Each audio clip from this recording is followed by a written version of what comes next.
Crazy science. Okay, so now let's talk about some things on page 29. Now, page 29 starts to talk about, quote, negative work and power. And I really am someone, I bet you can imagine this, I hate the word negatives, okay? I think that's a cop-out, because I think that when you do negative work is when you get the most positive benefits. Okay, I like to think about when we talk about negatives, this is the eccentric phase of a contraction, okay? So when we are actually going through the flexion phase, so this would be your actin and your myosin contracting, getting shorter in that sarcomere, that does create a great level of strength. But where you get strong is in the eccentric stretching of the sarcomere.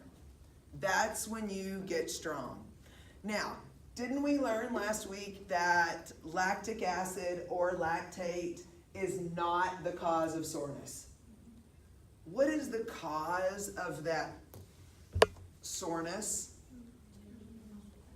When it goes, do you hear that loud sound effect? Okay, it is that friction between the actin and the myosin and the stretching of that sarcomere that says, you know what, you're about to make me grow. And that's when it becomes awesome. That's when it happens, when the sarcomere feels the need to stretch. That's when you really, but also, what did we learn about force production? Can that sarcomere produce any more force when it's already stretched this far? No. It has to all of a sudden, sliding filament, recharge, and do all that again. So one of the things it talks about, it says all such negative power and work occur during the eccentric muscle action. Strictly speaking, there's no such thing as negative work or power. The term negative really refers to the work performed on the muscle. Okay, again, so I want you to know that, quote, negative simply means eccentric. What does negatives mean? Eccentric. Which phase do you get the strongest in? Eccentric. The eccentric phase. You guys, you need to be thinking about that eccentric phase whenever you are actually lengthening that muscle. Has anyone ever done that where all of a sudden you kind of get those quivers?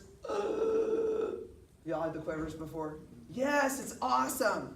That is the eccentric phase screaming at you. Think about that from now on. That is actin and myosin saying, hey, we're about to break up. We kind of like to be around each other, but we got nothing left to hold on to. That's whenever your body's trying to save itself with those muscle spindles and those Golgi tendon organs. It's a beautiful thing. Okay? And now, go over to the next page on page 30. And we start to think about the different biomechanical factors in human strength. Now, tell me that you can look around the room at the beautiful people in this room. Say hello to everybody. Hello. Now, you can look at different body types. You can look at different body setups and see that everybody is going to move different biomechanically. Yes or no? Yeah. You guys, do y'all ever just sit and watch people?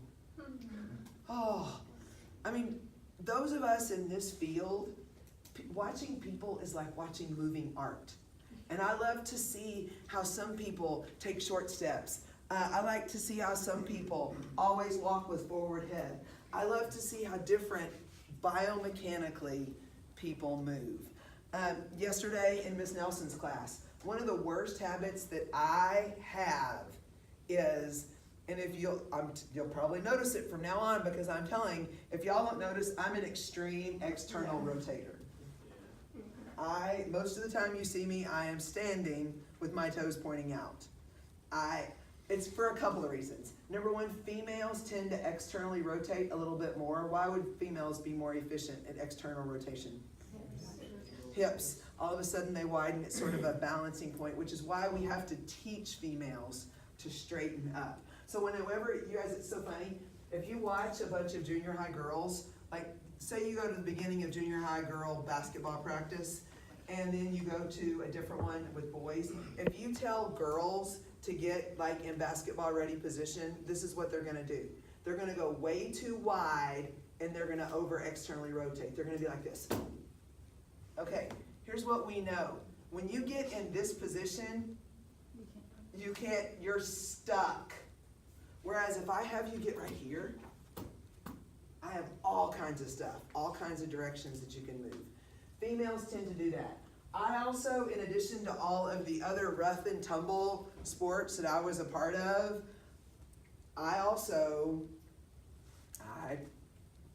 I took ballet from when I was 3 to when I was 18, in addition to playing basketball, in addition to playing volleyball. So that habit from that external rotation, I also think that's where I became a posture geek, was in ballet, more so than in basketball. You guys, I think it really helped me as a tall person move efficiently and effectively to think about floating that cage and all of those things. So watch different human movement patterns because they change things. Let me tell you what I know. I know that if I go to my normal external rotation and you all of a sudden have me try to do a vertical jump, not real pretty, because it biomechanically can't happen as far as strength. So I now know that I have to really think about straightening up before I go up vertical. Another thing that I had to fix my running gait, because all of a sudden I was trying to externally rotate every single time I was running. Not efficient running pattern, okay? I had to teach myself. If you have an external rotator, what's a really good cue? Remember cue utilization, saying the right thing at the right time? What's a good thing to tell someone that's an external rotator? Toes forward. Think about pushing through your big toe. If you think about putting your big toe on the ground, it automatically will straighten up an external rotator. It's a beautiful thing. So here's the thing. If we think about these different biomechanical factors, so I want you to put these together in your notes in a whole section under biomechanical factors. So the first one is nervous system control. So it's neural control.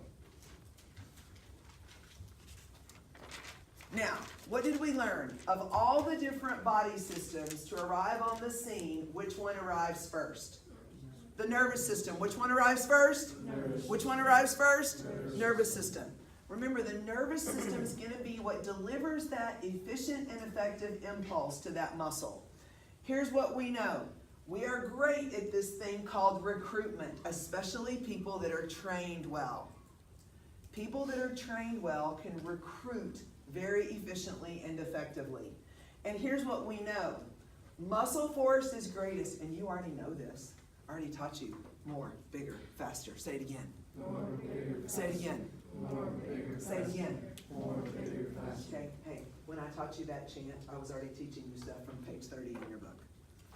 And when we think about muscle fibers, it's called rate coding, okay?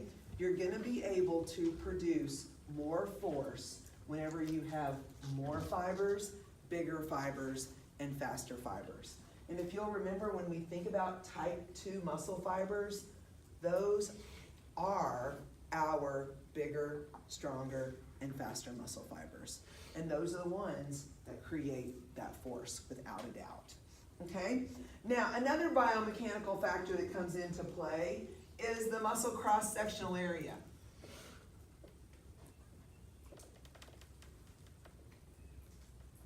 Okay, here's what's interesting with cross-sectional area. It describes it in our book. Let's say you take 2 athletes with similar body fat composition, okay? But one of them is 5'4", one of them is 6'2". But say we still slice their bicep in half, and it still has the same cross-sectional area. Which one of those athletes is going to really be more efficient and effective at delivering force? The 5'10" or the 6'2"? 5'10". You guys, that shorter muscle, even though it's the same cross-sectional area, is a biomechanical advantage. It really is. This is whenever I've heard people say, yes, it's the short person's revenge. Okay? It really is a more biomechanically efficient way to deliver force. If the cross-sectional area is the same, but the muscle body is shorter, you can actually deliver more force.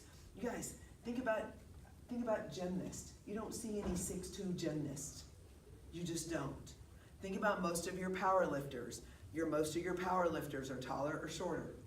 Shorter. You guys, there's this thing called the classic formula, and it's coming up in your book, but I think it fits well right here. The